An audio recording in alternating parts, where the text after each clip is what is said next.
All right. So Jonathan, so we've been talking about the fact that there are different monetization paths, to podcasting as a genre.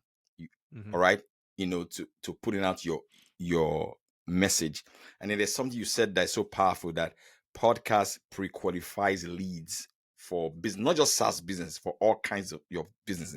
Now, you Hmm. coach executives and you coach organizations on the importance of having even in-house podcasts for their business. Why is that important at this day? The reason that it's important is because people need to understand what your brand voice.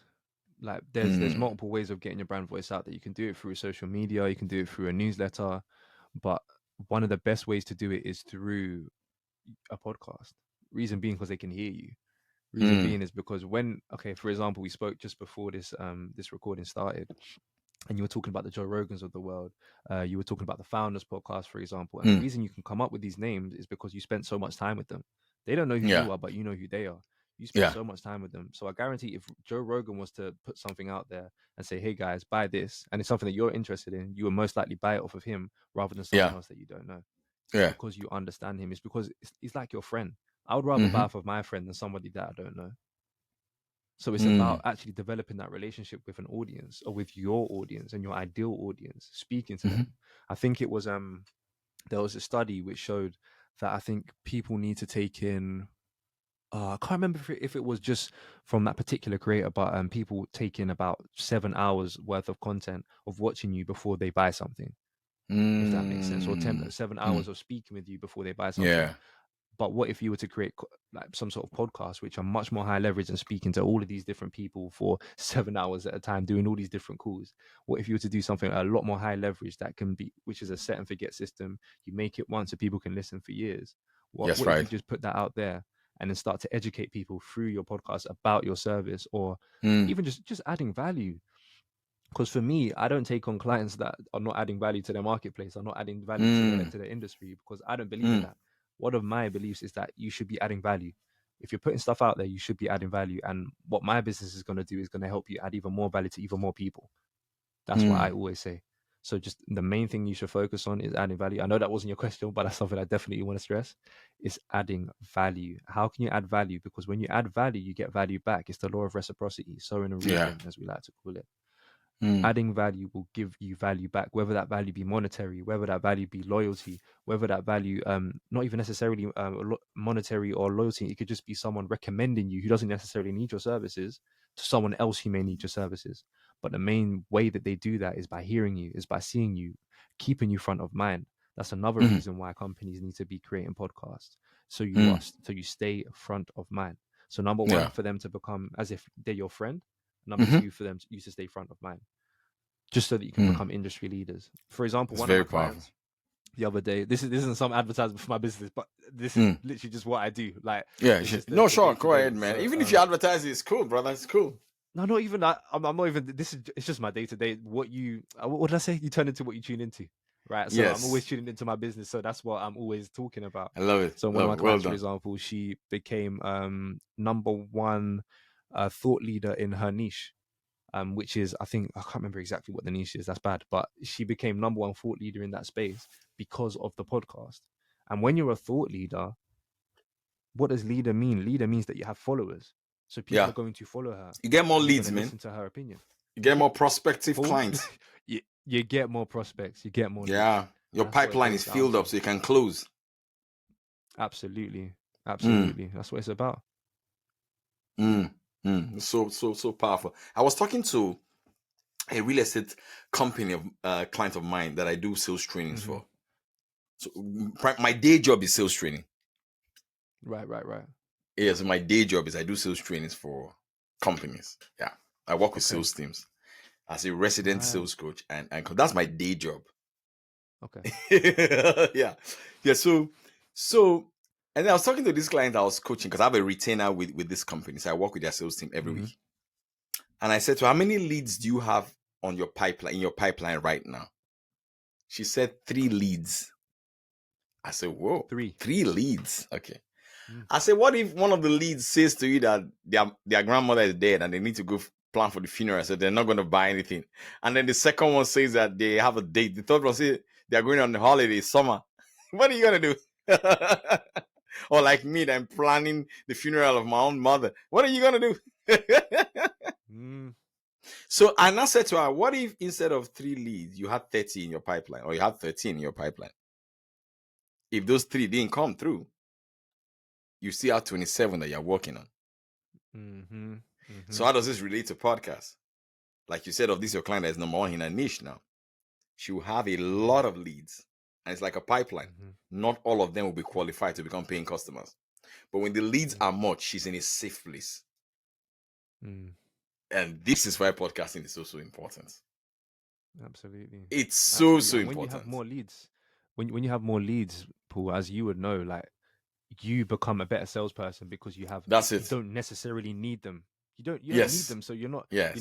bending to fit their Exactly. ideal of what the sale would look like. You're saying, okay, cool. Exactly. I have all of these people. I mean, here's the price. You can pay it Yeah. if you like, if you want to. That's it. If whoever wants to sell I'm not. You can correct me on this, but maybe it's whoever wants to sell the least or needs to sell the least wins.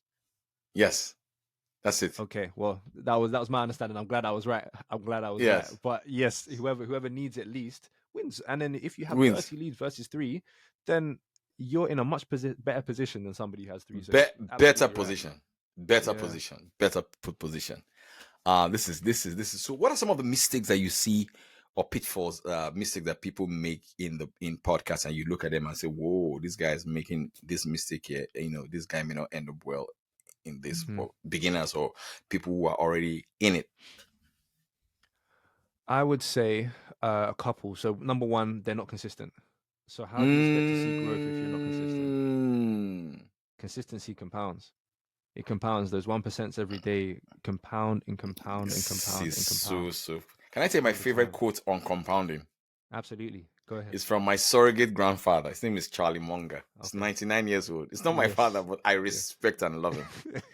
Is a Yes. is a partner with Warren Buffett. He said that do not disrupt anything that is compounding unnecessarily. Mm. Mm-hmm. And he says that money is not the only thing that compounds, that your skill also Mm. compounds. Jonathan, your Mm. first episode, you were not as great as the episode that you just did, because you just got Absolutely. better at it. You just got better Mm. at climbing the mountain. Yeah. So let's go Absolutely. back to the pitfalls. Yeah. Yeah, yeah, but that's you're so right. You're so true. When it comes to consistency, don't interrupt that. And people Yeah. do interrupt that. They miss a Too couple much, weeks. Jonathan. It's a Also, problem. they miss way too Mm, much. They miss one mm, week and then all of a sudden they're missing 2 weeks, and all of a sudden they're not uploading anymore. And you become part of that 90% mm. of people that have said, or that are not going to be able to To or their continue. podcasts are nothing anymore. They're not going to be able to Yeah. continue, right? Yeah. And unfortunately, that's just the way that it is. That's just the way that it is, and we see it all the time. We do see it all the time. So I so think sad, another man. thing is, or another pitfall would be aiming for perfection. Aiming for perfection. Mm, My thing is just put it out. Just put it out there. Just put the content out there, mm. because you know what's funny is that one of the videos we didn't even think we should put out there has done probably one of the the best numbers on our That's the channel. ironic thing about this whole space, you know. It's ridiculous. Even on TikTok as well. The same exact That's the thing. ironic And thing I'm looking about look this at it. space, bro. It's the irony is crazy, and the It's funny thing crazy, is as man. well, I even see it like the lottery. So when you go for the lottery, let's say for example, I like that. you you buy one ticket for the lottery, you have a one Yeah. in whatever chance of winning. But Yeah. imagine you buy 1,000 tickets for the lottery.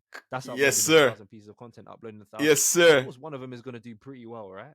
It's going to do Yeah. pretty well.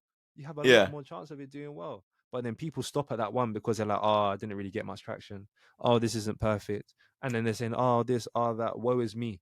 The woe is me mentality will keep will keep you down. Mm.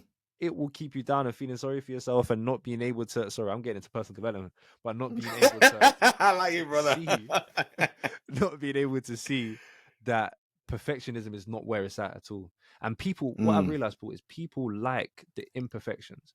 The reason people like the imperfections They in connect podcasts with is it. because it shows that they connect with it. It shows that you're real. Mm. You're a real human being. Real human beings make Mm. mistakes, Paul. They don't bleep it. Like in real life, do you ever hear somebody censoring themselves saying, "Oh, Mm. okay, let me take that back because I said that incorrectly." Nobody's going to continue with that.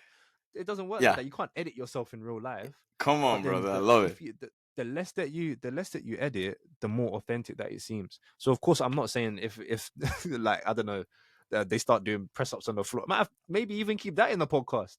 But what I'm saying is that, let's say for example something crazy happens, of course edit it out. But I'm saying keep as much in as possible. A lot of people think that they need to edit every single little bit out. That is not the case at all.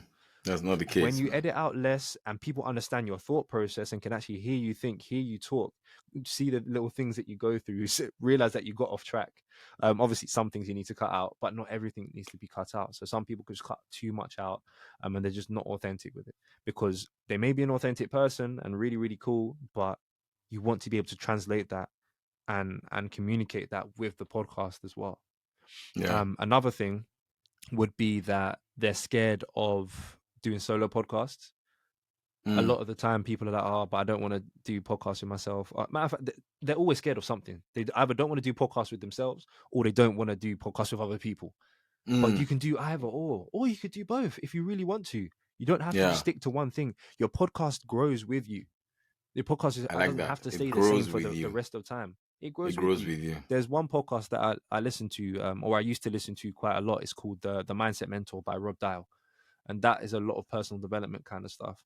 Very, very powerful stuff. I'd actually recommend you listen to it, Paul. I think you might like it if you like personal development and such. When I was getting into my personal development bag, when it came to that podcast in particular, I remember he used to be called the Mindset Mentor. Then it was called the Mindset Mentor with Rob Dahl. Then it was called Mindset Mentor again. Then it was called something else. But the thing is, the show has grown with him. It's been able to develop with him as he's developed as a person. It's the same with Purpose Yeah. Dead. That's grown with Paul. Look at the first video. The first video, I have a do rag on, and Rob has a high top and barely a beard. Things have changed. Things have changed, Paul. Things have changed. So much has changed since then. But the podcast grows with you.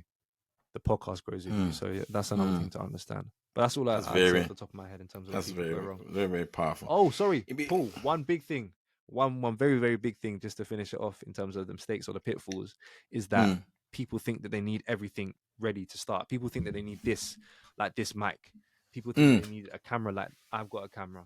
They think that they need a particular studio. You can really start with your phone, and your you can literally just start with your phone and your earphones. It doesn't have to be perfect quality. It doesn't. Content over quality. I do believe in great quality, but always think of content. If the content is good, you will get the views, you'll get the people listening, you'll get the conversions as well. But if you're so stuck into thinking, oh, this can be so much better, I don't have the perfect equipment, I shouldn't start, then you will never get anywhere. You'll never get anywhere. That's that's probably the biggest pitfall I see. People think that they need more than they actually do need. So true. This is very, very powerful. Extremely, extremely powerful. Even in terms of the consistency, because that's one of the biggest problems for a lot of people. Maybe they do a 50-minute podcast today, and next week they're supposed to put out an episode, and they don't have what to say. My advice to them is that you can reduce the scope, but don't eliminate the dream. So if you did 50 minutes this week, and you made up your mind you want to be doing 50 minutes every week, instead of you do 15 minutes next week and do another 30 minutes. So you have reduced the scope, but you did not eliminate the dream. That's it. And that keeps the